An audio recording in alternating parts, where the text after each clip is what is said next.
عزیز ساتھیو، پیارے بھائیو، السلام علیکم ورحمۃ اللہ وبرکاتہ۔ پچھلی مجلس میں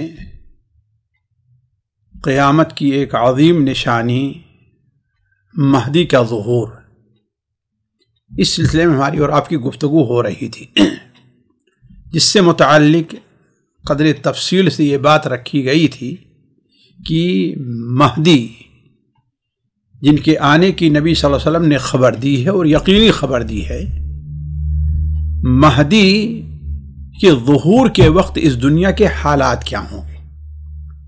اس کی وضاحت اس لیے کی گئی تھی کہ ماضی قدیم سے لے کر کے ماضی قریب اور حال تک بہت سے لوگ مہدیت کا دعویٰ کرتے رہے ہیں، اور بہت سے لوگ نادانی کی بنیاد پر ان لوگوں کے دھوکے میں آ بھی جاتے تھے، جس کی وجہ سے امت کو بڑے مشاکل و خطرات کا سامنا کرنا پڑا ہے۔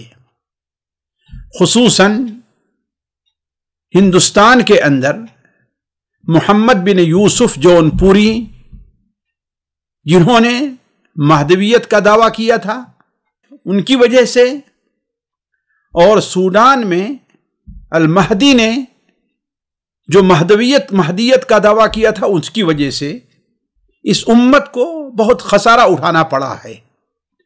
اور بعد میں یہ بات واضح ہوئی کہ یہ سارا کا سارا جھوٹ ان لوگوں جنہوں نے دعویٰ کیا، مجھے ان کی نیات کے اوپر اتنا شبہ نہیں ہے جتنا ان کی غلط پیروی کرنے والوں کے بارے میں تعجب ہے۔ تو یہ چیز ذرا تفصیل سے رکھی گئی تھی تاکہ سننے والوں کو سامنے یہ بات واضح رہے کہ مہدی کے ظہور کے وقت اس دنیا کے حالات کیا ہوں گے۔ ان میں سب سے اہم چیز جو ذہن میں رکھنے کی ہے وہ یہ ہے کہ مہدی کے ظہور کے وقت یا عین ظہور کے وقت یا ان کے ظہور کے بعد، ان کے پہنچنے سے پہلے بیت المقدس پر مسلمانوں کا قبضہ ہو جائے گا اور یہاں سے یہودیوں کو نکال بھگایا جائے گا، یا جس جماعت کی مدد کرنے کے لیے مہدی پہنچیں گے، خود مہدی ان لوگوں کے ساتھ مل کر کے یہود اور اسلام دشمنوں کو شام اور بیت المقدس سے دور بھگائیں گے۔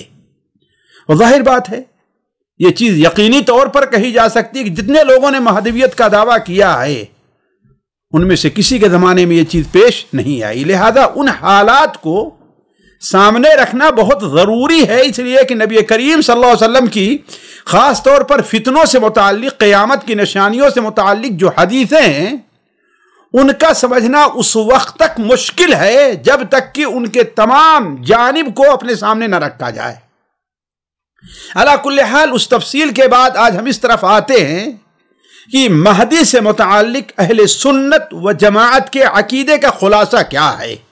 کیوں؟ اس لیے کہ یہ معاملہ ایک عقیدے کا ہے، اس لیے اسے اس ناحیے سے بھی اس پر غور کرنا چاہیے۔ دیکھیے، پہلی چیز یہ ہے کہ جو ہم نے کہا کہ جو حالات تھے وہی حالات ہوں گے کہ ایسے موقع پر نبی کریم صلی اللہ علیہ وسلم نے مہدی کے آمد کی خوشخبری دی ہے۔ چنانچہ امام احمد حنبل رحمہ اللہ اپنی مسند میں اور امام ابو یعلا اپنی مسند کے اندر حضرت ابو سعید خدری رضی اللہ تعالیٰ عنہ سے نقل فرماتے ہیں کہ اللہ کے رسول صلی اللہ علیہ وسلم نے ارشاد فرمایا، ابشرکم بالمہدی، مہدی کے آمد کی ہم تمہیں خوشخبری دے رہے ہیں، یبعث فی امتی، میری امت ہی میں ان کی بعثت ہوگی، انہیں بھیجا جائے گا۔ صورتحال کیا ہوگی؟ علی اختلاف من الناس وزلازل، لوگ مسلمان سخت اختلاف کے شکار ہوں گے اس وقت، ان کی وجہ سے اللہ تعالیٰ امت کے کلمے کو جمع کرے گا، وزلازل، اور ساری دنیا میں زلزلوں فتنوں کا دور رہے گا۔ تو اللہ تبارک و تعالی ان کے ذریعے زمین کو عدل و انصاف سے اسی طریقے سے بھر دے گا جس طریقے سے یہ زمین ظلم و ستم سے بھر گئی تھی، ان کے کردار ایسے ہوں گے کہ آسمان میں رہنے والے لوگ کی مخلوق بھی ان سے راضی ہوگی اور زمین میں رہنے والی مخلوق بھی ان سے راضی ہوگی۔ وَيُقْسِمُ الْمَالَ صَحَاحًا، اور صحیح طور پر، درست طور پر مال کو خرچ کریں گے، تقسیم کریں گے۔ تو کہنے کا مطلب یہ ہے کہ انہی حالات جن کا ذکر ہوا، انہی حالات سے پیش نظر اللہ کے رسول صلی اللہ علیہ وسلم مہدی کی آمد کی خوشخبری دی ہے۔ تو مہدی سے متعلق اہل سنت و جماعت کا عقیدہ اولاً یہ ہے کہ مہدی کی آمد اس دنیا کے اندر یقینی ہے، وہ آ کر کے رہیں گے۔ کیوں؟ اس لیے کہ اللہ کے رسول صلی اللہ علیہ وسلم کا فرمان ہے، بلکہ پچھلی مجلس میں یہ حدیث سنن ابو داؤد کے حوالے سے گزر چکی ہے حضرت علی رضی اللہ تعالیٰ عنہ کی، کہ لو لم یبق من الدنیا الا یوم واحد، یعنی تاکیدی طور پر اگر دنیا کے خاتمے میں ایک دن ہی رہ گیا ہو تو اللہ تبارک و تعالی میری امت کے، جو میرے ہی خاندان سے ہوگا، ایک شخص کو بھیجے گا جو اس روئے زمین کو اسی طریقے سے عدل و انصاف سے بھر دے گا جس طریقے سے ظلم و جور سے بھری ہوئی تھی۔ اسی طریقے سے یہ بات سمجھنا چاہیے، مہدی سے متعلق سب سے پہلے اور آج تک جتنے لوگ آئے ہیں اس کا غلط استعمال کیا ہے۔ وہ چیز کیا ہے کہ مہدی جو ہوں گے وہ نبی کریم صلی اللہ علیہ وسلم کے ذریت سے ہوں گے، حضرت فاطمہ رضی اللہ تعالیٰ عنہ کی ذریت سے ہوں گے۔ چنانچہ حضرت علی رضی اللہ تعالیٰ عنہ کی روایت سنن ماجہ، مسند احمد وغیرہ میں ہے کہ اللہ کے رسول صلی اللہ علیہ وسلم نے ارشاد فرمایا، المہدی منا اہل البیت یصلحہ اللہ فی لیلہ، مہدی ہم اہل بیت سے ہوں گے۔ یعنی یہ ہر شخص جانتا ہے کہ نبی کریم صلی اللہ علیہ وسلم کی جو ذریت چلی ہے وہ صرف اور صرف حضرت فاطمہ رضی اللہ تعالی عنہا کے ذریعے چلی ہے، بس باقی آپ کی کسی بیٹی کے ذریعے سے ان کی ذریت اس دنیا میں باقی نہیں تھی۔ حضرت فاطمہ رضی اللہ تعالی عنہا کو یہ شرف اللہ نے بخشا کہ ان کی ذریت ہی انہی کے ذریعے اللہ کے رسول صلی اللہ علیہ وسلم کی نسل آگے بڑھتی رہی ہے۔ تو آپ نے بیان منا اہل البیت، ہم میں سے ہوگا، اور دوسری صفت ان کی بیان میں یصلحہ اللہ فی لیلہ، اس پر غور کرنا چاہیے۔ وہ پہلے سے کوئی علامہ نہیں ہوگا، وہ پہلے سے کوئی بڑا مرد مجاہد نہیں ہوگا، وہ پہلے سے کوئی جیسے آج کے بعد لوگوں نے دعویٰ کیا وہ چلہ نشین نہیں ہوگا، وہ پہلے سے کوئی بڑا حاکم اور حاکم خاندان کا نہیں ہوگا، بلکہ ایک عام آدمی ہوگا۔ لیکن اللہ تعالیٰ کا کرم ہوگا کہ یصلحہ اللہ فی لیلہ، اللہ تعالیٰ ایک ہی رات میں اس کی اصلاح کر دے گا، یعنی اس کے اندر قیادت کی صلاحیت پیدا کر دے گا، اس کے اندر اللہ تبارک و تعالیٰ اخلاق اور کردار کے وہ جوہر پیدا کر دے گا جو ایک قائد کے لیے عملی اور عقلی طور پر جس کی ضرورت ہوتی۔ یصلحہ اللہ فی لیلہ، گویا یہ پہلا کرم اس کے اوپر ہوگا، پہلی کرامت ہوگی جو اللہ تعالیٰ کی طرف سے ان کے لیے ظاہر ہوگی۔ اسی طریقے سے ایک اور حدیث جو اس سلسلے میں سنن ابو داؤد، سنن ماجہ وغیرہ میں حضرت ام سلمہ سے ہے، وہ بیان کرتی ہیں کہ ہم نے اللہ کے رسول صلی اللہ علیہ وسلم سے سنا کہ آپ بیان فرما رہے تھے، المہدی من عترتی من ولد فاطمہ، مہدی میری ذریت سے ہوگا اور حضرت فاطمہ کی اولاد سے ہے۔ اور ساتھیو علماء کہتے ہیں یہ زیادہ قرین قیاس ہے کہ حضرت فاطمہ کے جو دو بیٹے جن کے ذریعے سے ان کی نسل چلی ہے، حضرت حسن حسین، یہ حضرت حسن نہیں بلکہ حضرت حسین نہیں، حضرت حسن کے ذریت سے ہوگا۔ اور اس کی وجہ علماء نے یہ لکھی ہے کہ حضرت حسین رضی اللہ تعالی عنہ نے حکومت کے حصول کی کوشش کی جس کے لیے وہ شہید کر دیے گئے۔ البتہ حضرت حسن رضی اللہ تعالیٰ عنہ نے دنیا میں حکومت نہیں چاہیے، اللہ کے لیے چھوڑ دیا ہے، حالانکہ انہیں حاکم بنا دیا گیا۔ اہل مدینہ تک، اہل کوفہ، بصرہ، یہ لوگوں نے ان کے ہاتھ پر بیعت کر لی اور ایک قوی طاقتور فوج ان کے ساتھ جمع ہو گئی، لیکن انہوں نے اس امت کے اندر خون بہانا نہیں چاہا، بلکہ حضرت معاویہ رضی اللہ تعالی عنہ کے لیے حکومت سے دستبرداری اختیار کر لی۔ یہ اس بات کی بھی دلیل ہے کہ حضرت معاویہ رضی اللہ تعالی عنہ کے اندر ایک مسلمان خلیفہ اور حاکم بننے کی صلاحیت تھی، ورنہ حضرت حسن رضی اللہ عنہ امت کے ساتھ خیانت نہ کرتے، جیسے کہ بہت سے لوگ آج چند اردو کی کتابیں پڑھ کر کے حضرت معاویہ رضی اللہ عنہ پہ اعتراضات کرنا شروع کرتے ہیں، ان کی غلطیاں ڈھونڈنا شروع کر دیتے ہیں، اور جو طریقہ وہ اپناتے ہیں وہ طریقہ اپنائے تو شاید دنیا میں کوئی شخص نہ بچے جس کے اندر غلطیاں نہ ہو الا کہ انبیاء علیہ السلام ہوں۔ تو علی کل حال حضرت حسن رضی اللہ تعالی عنہ نے چونکہ طاقت کے باوجود، فوج کے باوجود بیعت کر لی گئی ان کے ہاتھ پر، اس کے باوجود خلافت سے دستبردار ہو گئے اللہ تعالیٰ کے لیے، اس لیے اللہ تبارک و تعالی اس دنیا کے خاتمے سے پہلے ان کی ہی نسل کے ایک شخص کو نوازے گا کہ جو اس ساری دنیا کے مسلمانوں کا ایک حاکم بن جائے وہ، اور اللہ تبارک و تعالی یہ نوازے گا کہ عیسیٰ ابن مریم جیسا نبی صاحب عزم بھی ان کے پیچھے نماز پڑھے۔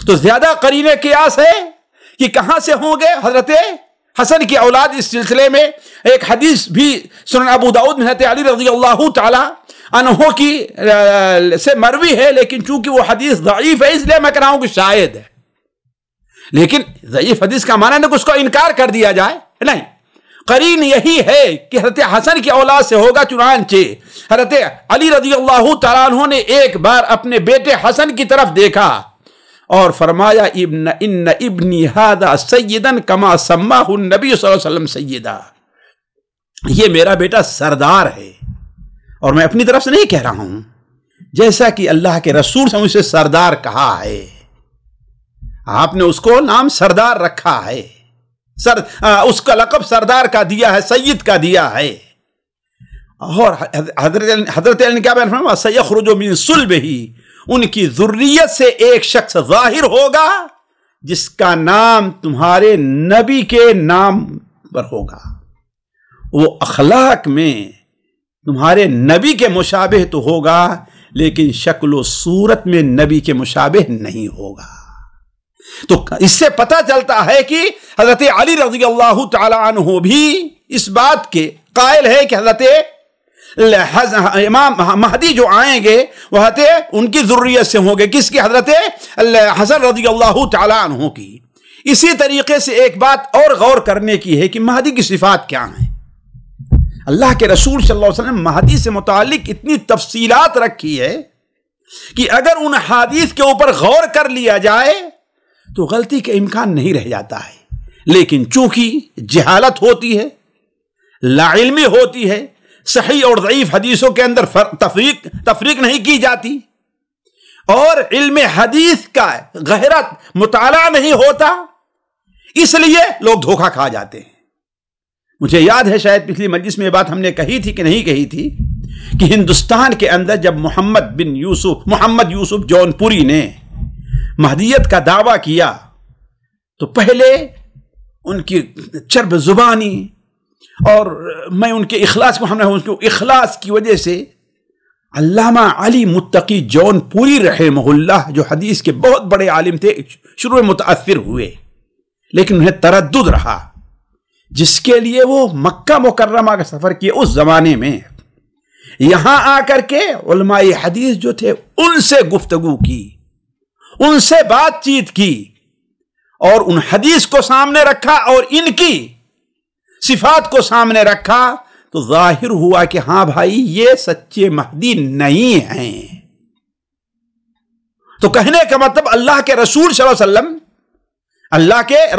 اللہ علیہ وسلم نے جو تفصیل بیان کی ہے، اگر اس کو سامنے رکھا جائے تو سچے مہدی اور جھوٹے مہدی میں بڑی آسانی سے فرق کیا جا سکتا ہے۔ تو آپ صلی اللہ علیہ وسلم مہدی کی جو صفات بیان فرمائی ہے ان میں سے ایک صفت یہ بھی ہے کہ المہدی منی، اولا مہدی میرے خاندان سے، اور جو تفصیل گزر چکے ہیں حسن قرین قیاس ہے۔ آپ نے کیا اجل الجبہہ، ان کی پیشانی بہت چوڑی ہوگی. اجل الجبہہ اصل میں کہتے ہیں اس شخص کو جس کی پیشانی کے بال بالکل آ کر کے آدھے یا چوتھائی آدھے سر تک جو ہے پہنچ گئے. اسے سوڈان کے بہت سے لوگوں کو ہوا کرتا. اجل الجبہہ ہوگا. اقنل انف ہے, ناک ان کی کیا ہوگی, بڑی کھڑی ہوگی, اور یہ حصہ جو ہے وہ بڑا پتلا سا ہوگا. یملأ الارض قسطا وعدلا, وہ زمین کو عدل و انصاف سے ایسے بھر دیں گے جس طریقے سے ظلم سے بھری ہوئی تھی. یملک 7 سنین, 7 سال تک وہ حاکم رہیں گے. وہ کہ 7 سال ان کی حکومت رہے گی. اور جن لوگوں نے دعویٰ کیا ہے ان کی حکومت پر یہ چیزیں ثابت نہیں آتی, نہ شکل و صورت کے لحاظ سے اور نہ ہی اس لحاظ سے کہ ہاں ان کی مدت کتنی رہی ہے. اسی طریقے سے نبی کریم صلی اللہ علیہ وسلم کی بہت سی حدیثیں ایسی ہیں, اگر ان کو ملایا جائے, غور کیا جائے, تو مہدی کے خروج کی جگہ اور وقت کا صحیح اندازہ لگایا جا سکتا ہے کہ مہدی کہاں سے نکلیں گے اور مہدی کے نکلنے کا وقت کیا ہوگا. اس سلسلے میں ایک حدیث جسے امام القیم رحمہ اللہ قوی قرار دیتے ہیں, صاحب عون المعبود اس حدیث کو قوی قرار دیتے ہیں. اور مجھے یاد ہے کہ دکتور عبد العلیم رحمہ اللہ نے, جنہوں نے مہدی کے اوپر سب سے جامع حدیثیں اکٹھا کی ہیں, عبد العلیم بستوی رحمہ اللہ, وہ بھی اس حدیث کو قوی قرار دیتے ہیں. اس کے اندر اللہ کے رسول صلی اللہ علیہ وسلم نے کیا بیان فرمایا, یکون اختلاف عند موت خلیفہ, کسی خلیفہ کے, مسلمانوں کا جو ہوگا, انتقال کے بعد, مسلمانوں کے حاکم کے بعد انتقال کے بعد, مسلمانوں کے بادشاہ کے انتقال کے بعد سخت اختلاف پیدا ہوگا. لوگوں کی سمجھ میں نہ آ رہا ہوگا کہ کس سے کے ہاتھ پر بیعت کریں, اس لیے کہ امت مسلمہ جب چاروں طرف سے دشمنوں حتیٰ کہ یہود کا قبضہ خیبر تک ہو چکا ہوگا, مسلمان دونوں مسجدوں کے درمیان میں گھر کر کے رہ گئے ہوں گے. ایسے موقع پر ایک حاکم کا انتقال ہوگا, اس کے بعد کس کو اب بنایا جائے یہ چیز میں نہیں آئے گی. تو ہوگا کیا, لوگوں کی نظر نبی صلی اللہ علیہ وسلم کے خاندان کے ایک شخص کے اوپر پڑے گی جو مدینہ میں رہتا ہوگا. جب لوگ اس سے بیعت کرنا چاہیں گے تو بھاگ کر کے مکہ چلا جائے گا اور جا کر کے چھپ جائے گا. لوگ اسے تلاش کریں گے, اہل مکہ بھی, اور ڈھونڈ کر کے جہاں چھپا ہوگا اس سے وہاں سے نکالیں گے اور نکال کے لے آئیں گے مسجد حرام اور حجر اسود اور جہاں پر مقام ابراہیم, اس کے درمیان میں اس کے ہاتھ پر خلافت کی بیعت کریں گے. تو چنانچہ آپ صلی اللہ علیہ وسلم کی حدیث ہے کہ یکون اختلاف عند موت خلیفہ, کسی خلیفہ کے انتقال کے بعد سخت اختلاف ہوگا. تو اہل مدینہ میں سے ایک شخص وہاں سے نکل کر کے بھاگے گا الی مکہ, مکہ چلا جائے گا. پھر وہاں پر اس کے مکہ کے لوگ آئیں گے, وہ چاہتا نہ ہوگا, وہو کارہن. اور آج تک جتنے لوگوں نے مہدویت کا دعویٰ کیا ہے, سارے لوگوں نے رغبت کے ساتھ دعویٰ کیا ہے کہ ہاں میں مہدی ہوں, چاہے ہمارے ہندوستان کے مہدی ہوں اور یا پھر سوڈان کے مہدی ہوں جو ماضی قریب میں جنہیں زیادہ قوت ملی ہے, جن کے ماننے والے آج بھی مانے جا رہے ہیں اور امت کو ان سے ایک پریشانی لاحق ہے. یہ کیا ہے, آپ نے کہا وَهُوَ كَارِهٌ, وہ پسند نہیں کر رہا ہوگا, وہ نہیں چاہتا ہوگا کہ مسلمانوں کا خلیفہ بنے, اس ذمہ داری کو اٹھانے کی اپنے اندر صلاحیت نہیں پا رہا ہوگا. لیکن جیسا کہ ہم نے کہا, اللہ کے رسول نے کیا فرمایا, یصلحہ اللہ فی لیلہ, ایک ہی رات میں اللہ اس کی اصلاح کر دے گا, اس کے اندر یہ خاصیت صلاحیت پیدا کر دے گا. تو فیبایعونہ بین الرکن والمقام, رکن یعنی حجر اسود اور مقام یعنی مقام ابراہیم کے درمیان لوگ اس کے ہاتھ پر بیعت کریں گے. یہ گویا اس حدیث سے پتہ چلتا ہے کہ مہدی کے ہاتھ پر بیعت کہاں کی جائے گی, ہندوستان کے اندر نہیں, کہیں سوڈان میں کہیں نہیں, کہیں اورنگ آباد میں نہیں چھپ کر کے جہاں پر بیٹھا ہوگا، جونپور میں نہیں، کہاں؟ بین الرکن والمقام. اور رہائش پذیر وہ کہاں کا ہوگا؟ کوئی ہندوستانی نہیں ہوگا، ہندوستان کے لوگوں پر نقد نہیں ہے، لیکن اللہ کے رسول کے حدیث کو ہے. سوڈانی نہیں ہوگا، افریقی اور افغانی نہیں ہوگا، وہ کہاں کا ہوگا؟ اہل مدینہ میں سے ہوگا. یخرجونہ یخرج فیخرج رجل من اہل المدینہ ہاربا الی مکہ. اہل مدینہ کا ایک شخص بھاگ کر کے مکہ میں پناہ لے گا، لیکن وہاں پر بھی چھوڑیں گے نہیں. جب اس کے ہاتھ پر بیعت ہو جائے گی اور لوگ اس کے بارے میں سنیں گے تو اسلام کا درد، دین کا درد رکھنے والے مسلمان چاروں طرف سے اس طرف آئیں گے اور اس کے ہاتھ پر بیعت کرنے کے لیے. اور جب طاغوتی طاقتیں یہ سمجھیں گی کہ ہاں ایک شخص ظاہر ہوا ہے جس کے ہاتھ پر لوگ بیعت کر رہے ہیں، تو اس طاقت کو مٹانے کے لیے لوگ چاروں طرف سے اٹھ کھڑے ہوں گے، اپنے بھی اور غیر بھی. چنانچہ وہ لوگ ایک فوج تیار کریں گے جو مہدی سے نپٹنے کے لیے اس فوج کو بھیجیں گے. وہ فوج مکہ کا رخ کرے گی، لیکن سب سے پہلے کہاں آئے گی؟ مدینہ منورہ آئے گی. اہل مدینہ کی ان سے ملاقات کی، ان سے مقابلے کی طاقت نہ رہے گی. وہ لوگ مدینہ چھوڑ کر کے، شہر چھوڑ کر کے بھاگ جائیں گے. جیسا کہ ہوتا ہے کسی ظالم کا کسی شہر کے اوپر حملہ ہوتا، جو بھاگ سکتا ہے وہ بھاگ جاتا ہے. آپ نے ارشاد فرمایا کہ مدینہ اس طریقے سے خالی ہوگا کہ مسجد نبوی میں کوئی نماز پڑھنے والا نہ رہ جائے گا. حتیٰ کہ مسجد کے اندر کتے داخل ہو کر کے مسجد میں گندگیاں مچائیں گے. اس سے متعلق جب وہ فوج وہاں سے آگے بڑھے گی مدینہ کو پار کر کے اور بیدا مقام پر ہوں گے، تو وہیں پر اس فوج کو زمین دوز کر دیا جائے گا. یہ مہدی کی پھر یہاں سے جہادی زندگی شروع ہوگی. نبی کریم صلی اللہ علیہ وسلم کی وہ حدیث جسے امام مالک رحمہ اللہ اپنی موطا میں حضرت ابو ہریرہ سے نقل فرماتے ہیں کہ آپ نے بیان فرمایا لَتُتْرَكَنَّ الْمَدِينَةَ، لوگ مدینہ منورہ کو چھوڑ دیں گے، احسن ما کانت، بڑی اچھے حالات میں ہوگا، ہر چیزیں اس میں میسر ہوں گی، یہاں تک کہ کتے اور بھیڑیے منبر اور محراب کے درمیان میں پہنچ کر کے وہاں پر گندگیاں مچائیں گے.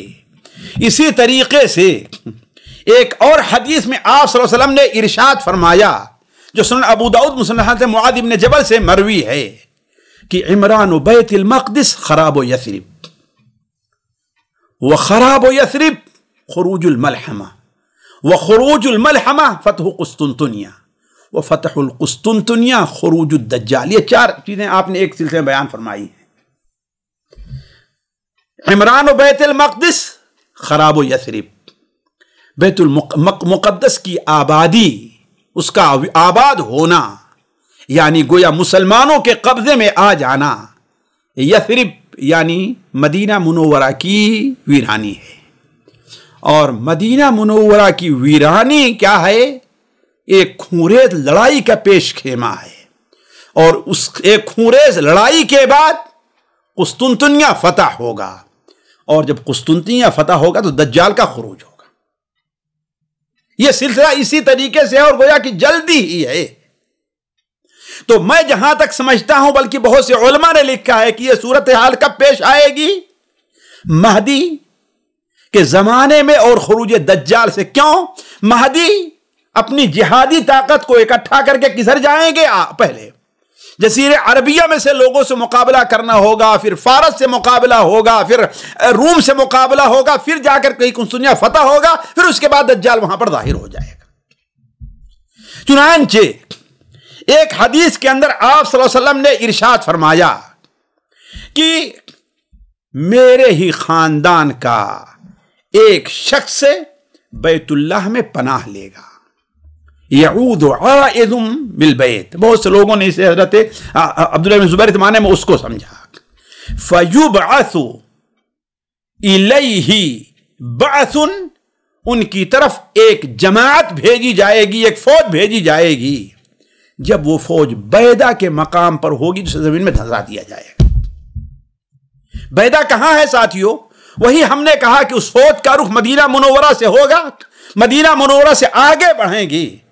تو جہاں آج ابیار علی, پرانا ذوالحلیفہ جسے کہا کرتے تھے, وہاں جہاں سے احرام باندھتے ہیں اہل مدینہ اور ادھر سے جانے والے لوگ, اب آگے تھوڑا سا بڑھے مدینہ مکہ کے راستے میں تو دائیں طرف کا جو علاقہ ایک میدان ہے, یہی بیدا کا میدان کہلاتا تھا. تو جب وہاں پہنچیں گے تو پوری فوج جو ساتھ ہوگی مہدی سے مقابلے کے لیے جا رہی ہوگی, اسے زمین کے اوپر دھسا دیا جائے گا. بلکہ ایک حدیث میں اس سے تفصیل سے بیان کیا حضرت اللہ کے رسول صلی اللہ علیہ وسلم نے. یہ حدیث صحیح بخاری اور مسلم میں حضرت عائشہ رضی اللہ تعالی عنہا سے مروی ہے. وہ بیان فرماتی ہیں کہ ایک بار آپ صلی اللہ علیہ وسلم سو رہے تھے, اچانک آپ نے خواب ہی میں اپنے ہاتھ سے کچھ اشارہ کرنا شروع کیا جو کبھی نہیں ہوتا تھا.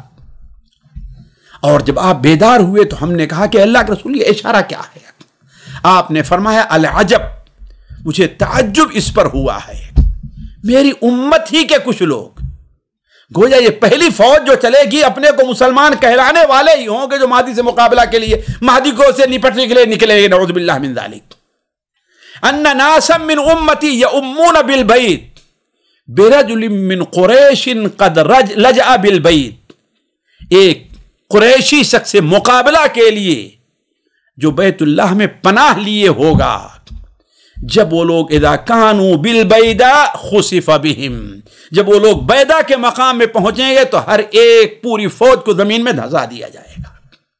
یہ حدیث متعدد امہات المومنین سے, حضرت ام سلمہ سے بھی, حضرت حفصہ سے بھی ہے اور دیگر صحابہ سے بھی مروی ہے. یہ حدیث کے متعدد طرق ہیں جس سے پتہ چلتا ہے کہ ایک فوج بیدا کے مقام میں دھسا دی جائے گی. اور جیسا کہ ہم نے سمجھا ہے اور بہت سے علماء اس طرف گئے ہیں کہ یہ وہی فوج ہوگی جو مہدی سے نپٹنے کے لیے جا رہی ہوگی. یہ ساتھیوں مہدی کی پہلی کرامت ظاہر ہوگی کہ ان کے مقابلے کے لیے جو فوج جا رہی ہے وہ فوج ان تک پہنچ نہیں بلکہ قریب تک بھی نہیں پہنچے گی, اور انہیں اسے زمین دوز کر دیا جائے گا. جب یہ کرامت ان کے ساتھی دیکھیں گے تو اس للہ جماعت کے اندر جوش پیدا ہوگا, حوصلے بڑھیں گے اور دشمنوں سے مقابلہ کے لیے نکل پڑیں گے. ان کا رخ بیت المقدس کی طرف ہوگا. ساتھیوں اسی لیے میں کہتا ہوں یا تو یہ مہدی پہنچ کر کے بیت المقدس کو فتح کریں گے یا پھر اس جماعت کی مدد کے لیے پہنچیں گے جو بیت المقدس کو فتح کر رہی ہوگی. واللہ عالم. یہ غیب کا معاملہ ہے, مستقبل ہی اسے بتائے گا, اور جو لوگ زندہ رہے وہ اس کو دیکھیں گے. اللہ کے رسول فرمان کے اندر کوئی غلطی نہیں ہو سکتی ہے. چنانچہ آپ صلی اللہ علیہ وسلم نے اس سلسلے میں بڑی واضح طور پر بیان فرمایا کہ تغزون جزیرۃ العرب, یہ حدیث صحیح مسلم میں ہے, تغزون جزیرۃ العرب فیفتحها اللہ, تم جزیرے عرب کے اوپر حملہ میں جہاد کے لیے نکلو گے, لڑائی کے لیے نکلو گے, اللہ تعالیٰ تمہیں کامیابی دے گا. پھر فارس, اس لیے کہ آج یہ طاقت جو شیعوں اور یہ رافضیوں کی اکٹھا ہو رہی ہے اور ہر ایک سے صلح کر لیتے ہیں مسلمانوں کو یہ مارنے کے لیے, سارا کچھ یہ ہو رہا ہے, مسلمانوں کو تنگ کر رہے ہیں, سنیوں کو.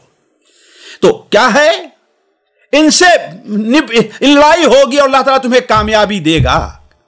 پھر اس کے بعد روم سے تم پر حملہ کرو گے, روم سے پر بھی تمہیں اللہ تعالیٰ فتح دے گا. پھر تم دجال سے تمہارا مقابلہ ہوگا اور دجال پر اللہ تعالیٰ تم کو فتح دے گا. یہ ایک سلسلہ ہے. اس لیے امام نووی رحمہ اللہ نے کہا ہے یہ اس زمانے کا معاملہ ہے جس زمانے مہدی کا ظہور ہوگا. اور اس حدیث کو سامنے رکھیں اور دیگر حدیثوں کو صحیح مسلم وغیرہ کی سامنے رکھیں تو اس سے پتہ چلتا ہے کہ اس وقت مسلمان اور اہل روم جو یورپ کے لوگ کہلاتے ہیں ان کے درمیان ایک صلح ہوگی، اور یہ صلح ہوگی ایک دشمن سے جو دونوں کا دشمن ہوگا اس سے نپٹنے کے لیے۔ یہ دشمن دو ہو سکتے ہیں، تیسرا ہماری نظر میں کوئی نہیں، واللہ عالم کون ہے۔ یہ تو یہود ہو سکتے ہیں، اس لیے کہ جس طریقے سے یہود سے ہم اور آپ پریشان ہیں، ہمارے دشمن ہیں، ایسے یہود نصرانیوں کے بھی دشمن ہیں۔ یہود شیعہ کے دشمن نہیں ہے، بظاہر یہ چل رہا ہے اور یہ ایک مصلحت کے طور پر ہے، ورنہ شیعہ اور یہود کے اندر دشمنی نہیں ہے۔ یہ سب کہنے کی باتیں ہیں، ظاہر میں ہیں، چیخنا چلانا، اور اگر کچھ ہے تو کیا ہے، ایک زمین کا ہے۔ یہ دینی مخالفت نہیں ہے، یہ خالی زمینی اور دنیا کے لیے مخالفت ہے دونوں میں۔ تو یا تو یہود سے مقابلہ کرنے کے لیے، اور یا پھر ہو سکتا ہے کہ رافضہ کی طاقت ایسی بڑھ جائے، اس لیے کہ اہل سنت آپس میں لڑ رہے ہیں، کمزور ہیں، اسلام دشمن بھی ان کے خلاف اٹھ رہے ہیں، لیکن رافضہ کے خلاف کوئی نہیں اٹھ رہا ہے، ان کی تائید ہو رہی ہے۔ مسلمانوں کو مار کر کے کسی ملک کے اوپر رافضہ کو، وہی لوگ جو آپس میں ایک دشمن بناتے ہیں، رافضہ ہی کو مسلمانوں کے سر کے اوپر بیٹھاتے بھی ہیں۔ تو یا تو وہ دشمن یہود ہوں گے، یا پھر وہ دشمن کیا ہوں گے، شیعہ یا رافضہ حضرات ہوں گے۔ ان سے مقابلہ کے لیے روم کے اندر اور مسلمانوں میں ایک صلح ہوگی، اس صلح کے بعد اللہ تعالیٰ ان کو کامیابی عطا کرے گا۔ جب کامیاب ہو جائیں گے تو کامیابی کے بعد باہم ایک اختلاف ہوگا۔ وہ اختلاف کیا ہوگا؟ نصارہ اہل روم کرسچین کہیں گے کہ جیت ہماری ہے، کراس نشان صلیب کی جیت ہو گئی، اور مسلمان کہیں گے کہ نہیں، جیت اسلام اور مسلمان کے، اب دونوں کے اندر آپس میں اختلاف ہو جائے گا۔ تو ایک بڑی خونریز لڑائی ہوگی، ایسی لڑائی کی شاید آج تک دنیا نے دیکھا نہ ہو، عالمی جنگ کے اندر بھی شاید اتنی خونریزی نہ ہوئی ہو۔ اور پھر اس میں جب مسلمانوں کو کامیابی ہوگی تب دجال کا خروج ہوگا۔ یہ چیز حدیثوں سے بالکل واضح ہے، چنانچہ نبی کریم صلی اللہ علیہ وسلم کی وہ حدیث جو صحیح مسلم حضرت ابو ہریرہ سے مروی ہے کہ آپ صلی اللہ علیہ وسلم نے ارشاد فرمایا، قیامت اس وقت تک قائم نہیں ہوگی یہاں تک کہ روم، اعماق اور دابق، یہ ایک جگہ ہے جو ترکیہ اور سیریا کے درمیان میں واقع ہے، اکٹھا ہوں گے، ان سے مقابلہ کے لیے مدینہ سے ایک فوج نکلے گی۔ یہ مدینہ مدینہ منورہ بھی ہو سکتا ہے، اور یہ مدینہ شہر دمشق بھی ہو سکتا ہے، دونوں ہو سکتے ہیں۔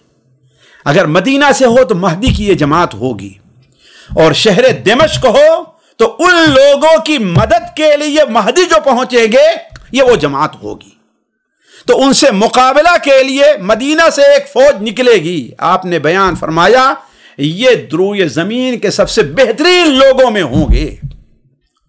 جب دونوں کا مقابلہ آپس میں سامنے ہوگا، اکٹھے ہوں گے، تو روم کہیں گے مسلمانوں سے، اے عرب کے لوگوں، ہم تم سے لڑنا نہیں چاہتے ہیں، ہم میں سے 70,000 جو مسلمان ہو کر کے تمہارے پاس آئے ہیں ان سے ہمارا مقابلہ ہے۔ تو گویا یورپ کے اندر اسلام اس تیزی کے ساتھ پھیلے گا، جیسا کہ اس کی صورتحال دیکھی جا رہی ہے۔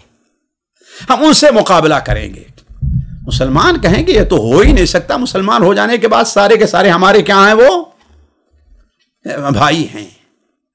تو آپ صلی اللہ علیہ وسلم نے ارشاد فرمایا کہ مقابلہ ہوگا تو 3 گروپ ہوگا، ایک جماعت مسلمانوں کی بھاگ کھڑی ہوگی جو اللہ تعالیٰ کبھی ان کی توبہ قبول نہیں کرے گا، اور تیسری جماعت وہ ہوگی جو وہاں پر کام آ جائے گی اور شہید ہو جائیں گے۔ تیسری جماعت وہ ہوگی جن پر اللہ تعالیٰ فتح، جنہیں کامیابی کرے گا، اور یہی لوگ قسطنطنیہ کو فتح کریں گے۔ اس کا مطلب یہ ہے قسطنطنیہ آج جو مسلمانوں کے ہاتھ میں ہے، مستقبل قریب یا بعید میں یہ ایک بار پھر اسلام دشمنوں کے ہاتھوں میں چلا جائے گا، اور اس کے فتح کے بعد ہوگا. اس کی تفصیل جو ہے ایک دوسری حدیث جو صحیح مسلم کے اندر حضرت عبداللہ بن مسعود رضی اللہ تعالیٰ عنہ سے ہے اور لمبی حدیث ہے. اگر اس حدیث کو ہم مکمل بیان کریں تو بہت وقت ہو جائے گا، لیکن اس کا ایک حصہ آپ کے سامنے بیان کرتے ہیں اختصار کے ساتھ. یسیر ابن جابر ایک تابعی ہیں، وہ کہتے ہیں کہ کوفہ میں ایک بار جو ہے بڑی تیز اندھی آندھا سرخ طوفان آیا، لال ہوا چلی، یہاں تک کہ چیزیں اتھل پتھل ہو گئی. ان میں سے ایک شخص چیختا ہوا آتا ہے، ابو عبد الرحمن یعنی عبداللہ مسعود، قیامت قائم ہو گئی، قیامت قائم ہو گئی، قیامت قائم ہو گئی. حضرت عبداللہ مسعود نے کہا کہ بس خاموش رہو اور بیٹھو. خود حضرت عبداللہ مسعود ٹیک لگائے ہوئے تھے، بیٹھ گئے اور کہا قیامت ایسے نہیں آئے گی، قیامت اس وقت تک قائم نہیں ہوگی جب تک کہ میراث نہ تقسیم کی جائے. میراث تقسیم نہ کی جائے؟ کہا کہ ہاں. وہ کیسے؟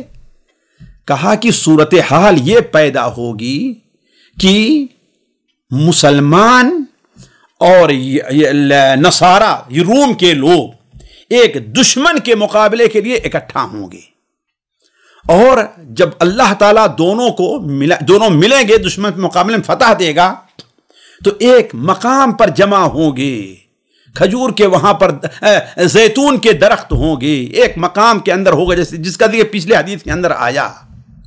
تو وہاں پر ایک نصرانی صلیب یعنی کراس نشان اٹھا کر کہے گا کراس کی جیت ہو، تو مسلمان کو غصہ آئے گا جو اس کے ساتھ ہوگا. کہا کہ نہیں، جیت تو اسلام کی ہے. چنانچہ وہ غصے میں آ کر کے اس صلیب کو توڑ دے گا. اب جب صلیب کو توڑ دے گا تو آپس میں لڑائی چھڑ جائے گی مسلمان کے اندر اور ان کے درمیان. حضرت عبداللہ مسعود نے کہا کہ اس وقت جو ہے پہلے دن مسلمان ایک جماعت تیار کریں گے، اور جماعت یہ شرط لگائے گی کہ ہم یا تو جیتیں گے اور یا تو شہید ہو جائیں گے. چنانچہ رات بھر لڑائی ہوتی رہے گی اور کسی کی جیت نہ ہوگی، یہاں تک کہ وہ فوج جو ہوگی وہ بھی کام آ جائے گی. ساتھیوں، اس سے پتہ چلتا ہے کہ آج جو لڑائیوں کی کیفیت ہے یہ کوئی زیادہ دن چلنے والی نہیں ہے. اور آپ جانتے ہیں یہ سارا معاملہ بجلی اور یہ ان چیزوں کا ہے، یہ چیزیں کبھی بھی ختم ہو سکتی ہیں. آج ابھی چند دن پہلے ہمارے یہاں بجلی گئی، ہمارا موبائل بھی کام کرنا چھوڑ دیا. ایسا لگ رہا ہے کہ ہم بالکل دنیا سے کٹ کر کے رہ گئے ہیں. تو یہ صورتحال بدلنے کے اندر کوئی دیر نہیں ہے. ساتھیوں، آپ لوگوں نے دیکھا ہوگا کہ ابھی صرف ایک بیماری آئی ہلکی سی، اس سے دنیا کی کیسی کیفیت بدل گئی کہ لاکھوں اور کروڑوں میں کھیلنے والے لوگ پیسے کے محتاج ہو گئے. اور یہ سال نہیں گزرے، مہینوں نہیں گزرے، بلکہ چند دن کی بات ہوئی. تو اللہ تعالیٰ حالات کو تبدیل کرنا چاہے تو وہ ہر چیز پر قادر ہے. تو اس وقت جو لڑائی ہوگی، آج جو ہتھیار وغیرہ ہیں یہ نہیں رہیں گے، تو شام تک لیکن کسی کو کامیابی نہیں ہوگی.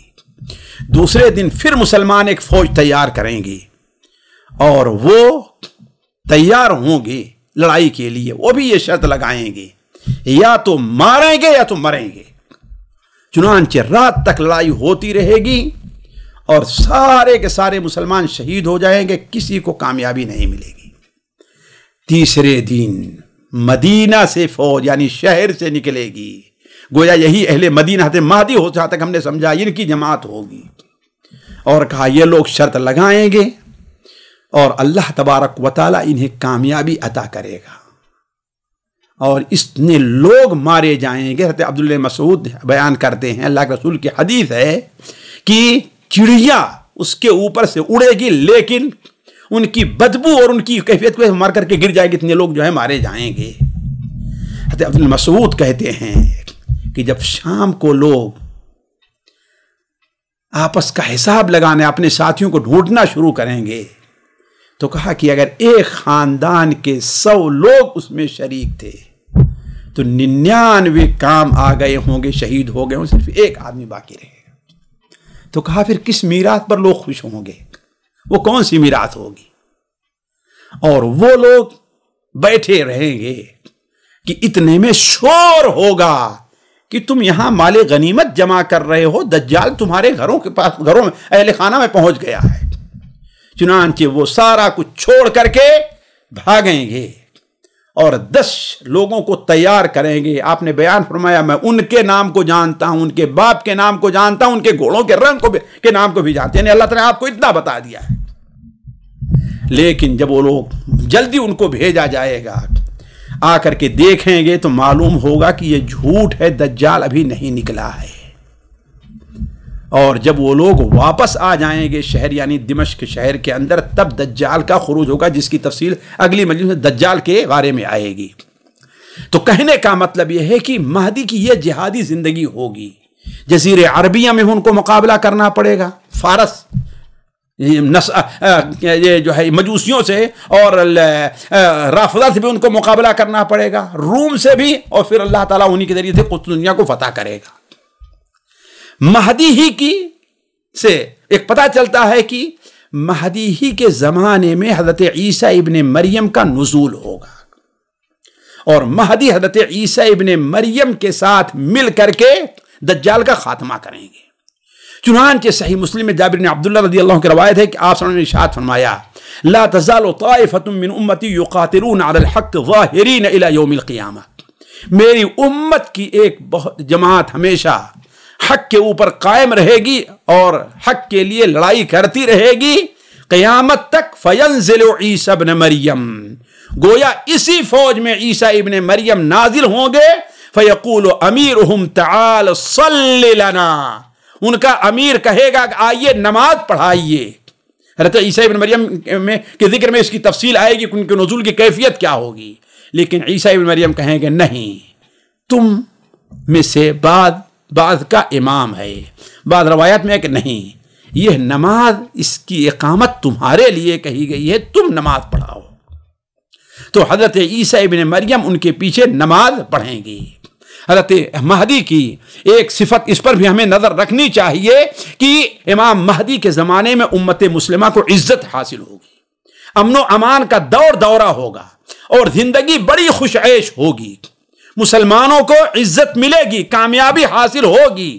اس کے اوپر بھی غور کرنا چاہیے، جیسا کہ حضرت ابو سعید خدری کی روایت مسند احمد میں صحیح سند کے ساتھ مروی ہے کہ آپ صلی اللہ علیہ وسلم نے ارشاد فرمایا میں مہدی کی آمد کی تمہیں خوشخبری دے رہا ہوں، میری امت میں اس وقت آئیں گے جب بڑا اختلاف ہوگا، وہ زمین کو عدل و انصاف سے ویسے بھر دیں گے جیسا کہ ظلم و ستم سے بھری ہوئی تھی۔ اللہ تبارک و تعالیٰ کے آسمان کے باشندے ان سے راضی ہوں گے، اور زمین کے آسمان کے مخلوق اور زمین کے بھی مخلوق ان سے راضی ہوں گے۔ یعنی اس وقت صورتحال یہ ہوگی کہ اللہ تبارک و تعالیٰ بہت زیادہ مال دے گا۔ ان کے مال کی کیفیت یہ ہوگی اس وقت کہ مہدی کے پاس ایک شخص آئے گا، اسی حدیث کے اندر ہے، میں اختصار بیان کر رہا ہوں، ایک شخص آئے گا اور کہے گا مجھے کچھ دیجیے۔ کہا کہ جاؤ میرے خازن کے پاس جاؤ اور اس سے کہو کہ مہدی کرے تمہیں دینے کے لیے۔ خازن کہے گا وہ خزانہ رکھا ہوا ہے، جاؤ تم اس میں جتنا لینا چاہو لے لو۔ وہ بھرے گا، بھر رہا ہوگا، پھر سوچے گا کہ ارے سب سے بڑا بدبخت انسان میں ہوں، میرے علاوہ کوئی اس کو لینے والا نہیں ہے، اگر اس میں کوئی خیر ہوتی تو مجھے میرا علاوہ مسلمان کر کے اس خزانے کو لیتے، تو وہیں پر چھوڑ کر کے وہ جانا چاہے گا۔ لیکن مہدی کہیں گے ہم کسی کو کوئی چیز دے کر کے واپس نہیں لیتے، اسے لے کر کے جاؤ۔ تو اس سے اندازہ لگائے کہ مسلمانوں کو کس قدر جو ہے عزت ہوگی۔ اور مہدی ہی جیسا کہ ابھی ہم نے کہا حضرت عیسیٰ ابن مریم کے ساتھ مل کر کے دجال کا خاتمہ کریں گے۔ یہ مہدی کی علامات میں سے داخل ہے کہ حضرت انہی کے زمانے میں عیسیٰ ابن مریم کا نزول ہوگا، اور انہی کے زمانے میں دجال کا خروج ہوگا اور دجال کو قتل کیا جائے گا۔ پھر دجال کی کیا تفصیل ہے، وہ کیسے خروج ہوگا، اس کی کیا علامت ہے، وہ اگلی مجلس میں آپ کے سامنے رکھیں گے۔ تب تک کے لیے اجازت چاہتے ہیں۔ والسلام علیکم ورحمۃ اللہ وبرکاتہ۔ سامعین کرام، ہمارے علمی اور عوامی دروس اور سوال و جواب کی مجلسوں سے آپ خود بھی مستفید ہوں اور اپنے دوست و احباب کے ساتھ بھی شیئر کریں۔ عین ممکن ہے کہ آپ کے شیئر سے کسی کی اصلاح اور آپ کے لیے صدقہ جاریہ بن جائے۔ واٹس ایپ پر اسلامک میسج حاصل کرنے کے لیے نمبر نوٹ فرمائیں: یعقوب عزیز 00966 5089597707۔ واٹس ایپ سوال جو آپ گروپ میں ایڈ ہونے کے لیے نمبر نوٹ فرمائیں: عبدالسلام عمری 00966502627622 نمبر بھیجتے ہوئے نام اور پتہ ضرور لکھیں۔ اسی طرح ہمارے یوٹیوب چینل اسلامی دعویٰ کو ضرور سبسکرائب کریں تاکہ ہماری ہر نئی اور اہم ویڈیو کی اطلاع آپ کو فوری حاصل ہو جائے۔ تمام دروس، مقالات اور سوال و جواب سیریز کے لیے ہماری مشہور ویب سائٹ www.islamidawah.com کا مشاہدہ کرتے رہیں۔ السلام علیکم ورحمۃ اللہ وبرکاتہ۔